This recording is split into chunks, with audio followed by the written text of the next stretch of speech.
নমস্কার বন্ধুরা, কিয়ান্স ব্লগে তোমাদের সবাইকে স্বাগত। আমি খুব ভালো আছি, আশা করি তোমরা সবাই খুব ভালো আছো। সকালবেলায় সব কাজবাজ সেরে ছেলেকে স্কুল থেকে নিয়ে এসে বিকেলবেলায় দেখি রান্না বান্না করে যখন ও ঘর থেকে এই ঘরে এসে হুট করে দেখি আমার সব বান্ধবীরা এসে আমাকে সারপ্রাইজ দিয়েছে। ওকে দেখে কিছুক্ষণের জন্য আমি অবাক হয়ে গেলাম। তারপর একে একে দাদাগুলো সব চলে আসলো।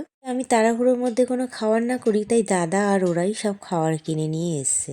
সত্যি কথা বলতে না, আমাদের এই বন্ধুত্ব আর দাদারা যে আমাদের এত ভালোবাসে বলার কথা নয়। এদের সাথে আমাদের কোনো রক্তের সম্পর্ক না থাকা সত্ত্বেও এরা যে আমাদের ছোটোখাটো আনন্দ, দুঃখ, এমনকি কখনো যদি কোনো দরকার পড়ে না, ওরা ঝড়ের আগে চলে আসবে। ভগবানের কাছে ডাকি সারা জীবন যেন এভাবেই আমরা একসাথে থাকতে পারি।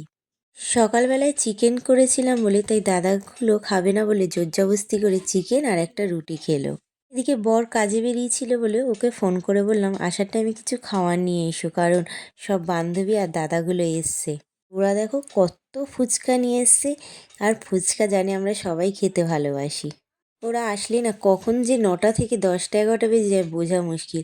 আর ওই যে পিছনে দাদাটা দেখো, ও ভাবছে মনে হয় ওকে মনে হয় আর দেওয়া হবে না।